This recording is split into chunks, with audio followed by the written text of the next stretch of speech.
नाम राशिद ज़हीर है और आप देख रहे हैं ऑनलाइन न्यूज़ इंडिया। अल-कायदा जानते हैं आप? अफ़गानिस्तान का वो संगठन है जिसने पूरी दुनिया के अंदर हलचल मचा दी थी और बताया जाता है कि WTC उड़ाने में भी उसका हाथ था। अब भारत को धमकी दे रहा है। सोशल मीडिया पर एक पत्र जारी हुआ जो काफ़ी ट्रोल हो रहा है, ट्रेंड चल रहा है। उसके अंदर उसने कहा कि हिंदुस्तान के जो बड़े बड़े शहर हैं उनको बम से उड़ा दिया जाएगा और जो यहाँ पर कम्युनिटी हिंदूज़ हैं उनको भी मार दिया जाएगा। अब नुपुर शर्मा के इस बयान से आहत होकर के अल-कायदा ने हमारी तरफ रुख किया है। इसमें कोई दो राय नहीं कि हमारी सेना और हमारी सरकारें सक्षम हैं किसी भी इस तरह का जवाब देने के लिए, लेकिन इस बारे के अंदर ये भी जानना ज़रूरी है कि ये नौबतें क्यों आ रही हैं कि पूरा खाड़ी अल-कायदा, ये कायदा, वो कायदा सब हमारे ख़िलाफ़ हो रहे हैं। हालांकि वो आतंकवादी ग्रुप कहा जाता है, किसी के भी खिलाफ हो सकता है। खबर मैं आपको पहले बताता हूँ, फिर उसके बाद बताऊँगा कि ये बेसिकली नौबत आती क्यों है। न्यूज़ 24 ने उसको छापा है और दैनिक भास्कर ने भी इसकी विस्तृत रिपोर्ट दी है जो मैं आपको सुनाने जा रहा हूँ। पैगंबर मोहम्मद पर विवादित टिप्पणी को लेकर अल-कायदा ने दिल्ली, मुंबई, यूपी और गुजरात में आत्मघाती हमले की धमकी दी। ये न्यूज़ 24 की रिपोर्ट है जो मैंने आपको दिखाई दर्शकों। अब मैं आपको थोड़ा विस्तार से बताता हूँ कि किस तरह से कौन सा लेटर जारी हुआ और अल-कायदा का कौन सा संगठन है ऐसा जो हमें धमकी दे रहा है और बता रहा है कि साहब हमारे इस तरह के शहर को उड़ा दिया जाएगा। देखिए भास्कर की रिपोर्ट है, आपकी स्क्रीन पर लगाता हूँ। इस पर लिखा कि पैगंबर पर टिप्पणी को लेकर धमकी। नुपुर शर्मा का जो बयान है वाकई उस बात को मुझे महसूस हो रहा था कल भी कि महाभारत हो या कोई और जगहें हों, अक्सर लड़ाई में एक महिला का हाथ होता है। पूरा खाड़ी देश इस समय हमारे ख़िलाफ़ है, हमारे प्रोडक्ट को ख़रीदने को तैयार नहीं है। छोटे छोटे से मुल्क जिनकी कोई हैसियत नहीं है भारत के सामने, वो हमें आंखें दिखाने के लिए मजबूर हैं या दिखा रहे हैं। उसकी वजह क्या है वो आप जानते हैं कि लिखा है आगे, अल-कायदा ने चिट्ठी में लिखा कि दिल्ली, मुंबई, यूपी और गुजरात में आत्मघाती हमले करेंगे। आगे देखिए कि पैगंबर मोहम्मद पर टिप्पणी के मामले में अब आतंकी संगठन अल-कायदा भी कूद गया है। अल-कायदा इन द सब कॉन्टिनेंट, इनका एक सब कॉन्टिनेंट यानी कि हमारी तरफ का जो एक इसको कहते हैं बर्रे सगीर, यहाँ का एक संगठन है जो अल-कायदा से जुड़ा हुआ है, ने चिट्ठी जारी करके भारत को धमकी दी कि चिट्ठी में दिल्ली, मुंबई, यूपी और गुजरात में आत्मघाती हमले की धमकी दी गई है। इस चिट्ठी पर 6 जून 2022 की तारीख है। ये चिट्ठी सोशल मीडिया पर वायरल है। आपको दिखाता हूँ पहले वो चिट्ठी, अंग्रेज़ी में लिखी है शायद ये, हाँ उर्दू में इनका वो है, अल-कायदा बर्रे सगीर, Al Qaeda in the subcontinent, यानी कि इस कॉन्टिनेंट का अल-कायदा अलग हो गया है। ऐसा लग रहा है जैसे कोई संस्था है, कोई कंपनी है, वहाँ पर इनका हेडक्वार्टर है, इधर जो है इनका छोटा सा ब्रांच है। चलिए इसमें लिखा है, इन्होंने अंग्रेज़ी में लिखा हुआ है और मैं आपको पढ़कर सुनाता हूँ कि इसके बारे में क्या लिखता है भास्कर। या आपको स्क्रीन पर मैंने दिखाने का मकसद था कि ये वो लेटर है। अल-कायदा ने कहा कि भगवादारियों का अंत करेंगे। अल-कायदा ने लेटर में कहा कि कुछ दिन पहले हिंदुत्व के प्रचारक ने टीवी डिबेट के दौरान इस्लाम धर्म का अपमान किया। उनके बयानों से दुनिया भर के मुसलमानों की भावनाओं को ठेस पहुंची। अल-कायदा ने आगे कहा कि हम पैगंबर के अपमान का बदला लेंगे।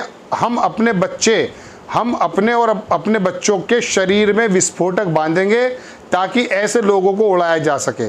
दिल्ली, मुंबई, यूपी, गुजरात भगवादारियों का अंत करेंगे। वह ना अपने घर में छुप पाएंगे और ना ही सेना उन्हें बचा पाएगी।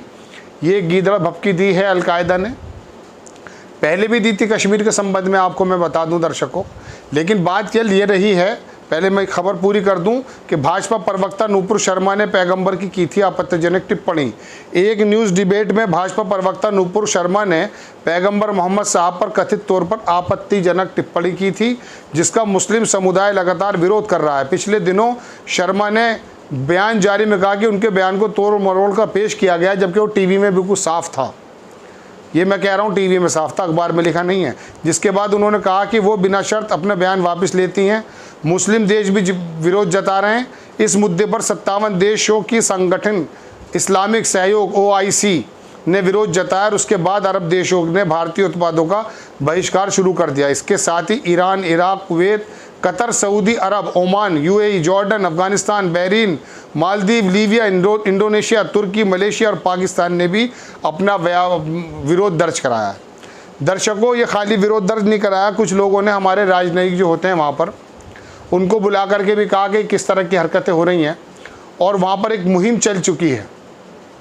अब अलकायदा का नया रूप सामने आया है। अलकायदा ने धमकी दी है, लेटर दिया है, इसके अंदर कितनी सच्चाई है तमाम अखबारात ने लिखा, सोशल मीडिया पे इस तरह का लेटर जारी हुआ।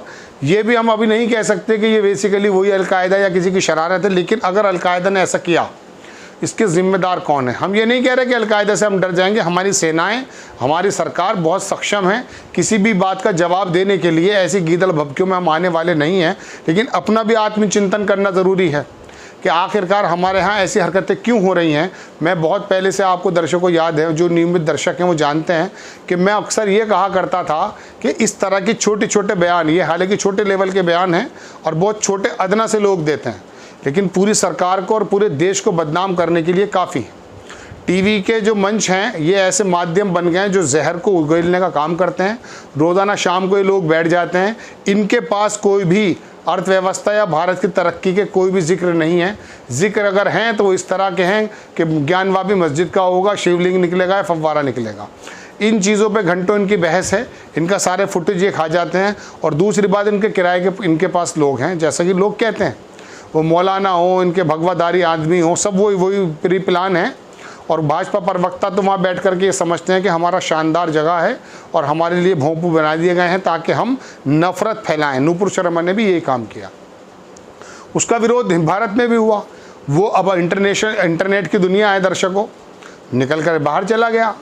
जो यूएई, जो अरब के ममालिक हमारे पाकिस्तान के लाख अड़चन करने से भी हमारे साथ खड़े रहते थे, ईरान हमारे पक्ष में रहता था, यूएई हमारे पक्ष में रहता था, सऊदी अरेबिया हमारे पक्ष में रहता है। पाकिस्तान ने अपने घोड़े खोल लिए सारे, लेकिन उसके बावजूद भी अरब मुल्कों ने हमसे कारोबार बंद नहीं किया और हमारी छवि बहुत ज़बरदस्त है। एक प्रोफेसर एक प्रोग्राम में कह रहे थे कि पाकिस्तानी के सामने जो भारतीय वहाँ है उसकी ज़्यादा इज्जत है। वजह क्योंकि किरदार की बात है। लेकिन अब उस पाकिस्तान को मौका मिल गया सारे खाड़ी देशों को लामबंद करने का। यही वजह है कि वो एक साथ आ गए।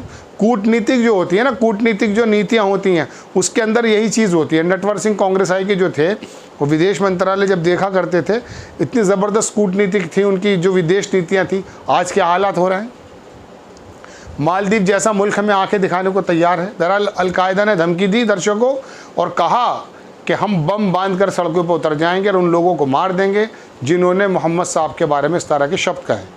उसको तो हम निमट लेंगे, लेकिन हमारे वक्ताओं को और हमारे नेताओं को और हमारे मौलानाओं को इस तरह की शब्दावली से बचना चाहिए। और सबसे बड़ी बात, सरकार को उन चैनल्स को बुला करके बैन कर देना चाहिए जो इस तरह के लोगों को अपनी सीट पर बिठाते हैं, जो हिंदू मुस्लिम के बीच में विघटन पैदा करते हैं या नफ़रतें पैदा करते हैं। आपको खबर कैसी लगी अपनी राय कमेंट्स बॉक्स में ज़रूर दीजिए। चैनल को सब्सक्राइब कीजिए, शेयर कीजिए। नेक्स्ट टाइम मैं किसी खबर के साथ आता हूँ। जय हिंद। इस खबर को अभी लाइक करें, शेयर करें, अभी चैनल को सब्सक्राइब करें और घंटी जरूर दबाएं।